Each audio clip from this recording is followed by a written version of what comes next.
तीसरी बात और तीसरा मसला कि यौम आशूरा 10वीं मुहर्रमुल हराम का रोज़ा रखना क्या है, यानी रोज़े रखने का क्या हुक्म है, फ़र्ज़ है, वाजिब है, सुन्नत है, नफिल है, क्या है।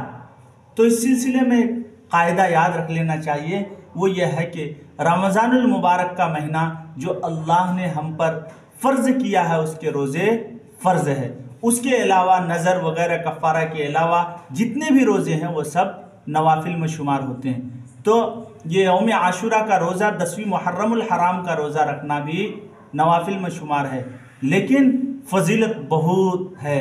अल्लाह के नबी सरकार मदीना सल्लल्लाहु अलैहि वसल्लम ने यौम आशूरा 10वीं मुहर्रमुल हराम के रोज़े रखने का हुक्म दिया है और उसके साथ एक रोज़ा और मिलाने का हुक्म दिया है। इसका पस मंज़र क्या है, बैकग्राउंड क्या है, क्यों हुक्म दिया है? तो अल्लाह के नबी सल्लल्लाहु अलैहि वसल्लम जब हिजरत करके मदीना गए तो यहूदी मूसा अलैहिस्सलाम के मानने वाले यहूदी वो यौम आशूरा 10वीं मुहर्रमुल हराम को रोज़ा रखते थे। अल्लाह के नबी ने सहाबा से पूछा ये लोग रोज़ा क्यों रख रहे हैं, क्या वजह है? तो सहाबा ने बतलाया कि हज़रत मूसा अलैहिस्सलाम को यौम आशूरा यानी 10वीं मुहर्रम में फ़िरऔन और उसके जालिम लश्कर से निजात मिली थी, इसलिए इस खुशी में यहूदी रोज़ा रखते हैं, क्योंकि हज़रत मूसा अलैहिस्सलाम और बनी इसराइल को निजात मिली थी, फ़िरऔन और उसकी कौम से, जालिम कौम से निजात मिली थी। इस खुशी में वो लोग रोज़ा रखते हैं। अल्लाह के नबी सल्लल्लाहु अलैहि वसल्लम ने फरमाया कि मूसा अलैहिस्सलाम की खुशी में शरीक होना हमारा ज़्यादा हक़ बनता है, इसलिए हम भी इस दिन रोज़ा रखेंगे। और अल्लाह के नबी सल्लल्लाहु अलैहि वसल्लम ने यह फरमाया था कि चूँकि हम उसकी मुशाबहत इख्तियार नहीं करेंगे, इसलिए 10 या 11 या 9 या 10 रोज़ा उसके साथ मिला लेंगे। अल्लाह के नबी सल्लल्लाहु अलैहि वसल्लम ने इस रोज़े की फ़जीलत के सिलसिले में फरमाया जो शख्स यौम आशूरा का रोज़ा रखेगा अल्लाह ताला उसके अगले पिछले गुनाह 1 साल के माफ़ फरमा देते हैं। यहाँ भी एक ज़हनी खलजान है, एक सवाल पैदा होता है, कई नवाफिल रोज़े किससे मुताल्लिक़ अल्लाह के नबी सल्लल्लाहु अलैहि वसल्लम की हदीस है अगले पिछले गुनाहों के माफ़ी का।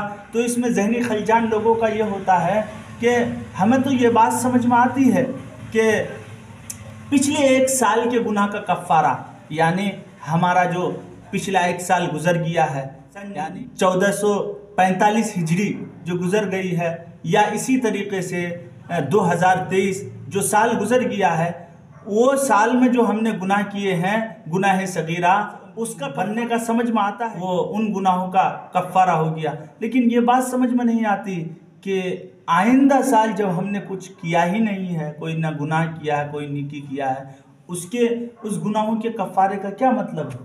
यहाँ ज़हनी खलजान होता है। तो इस सिलसिले में एक नुक्ते की बात आप याद रखें कि आइंदा साल जो आने वाला है, इस रोज़े की बरकत से अल्लाह आपको पूरे साल गुनाहों से बचने की तौफीक अता फरमा देगा, और गुनाहों से बचने की तौफीक का मिल जाना अल्लाह की नेमतों में से बहुत बड़ी नेमत है। यह ऐसा है जैसा कि आइंदा साल आपने गुनाह नहीं किया।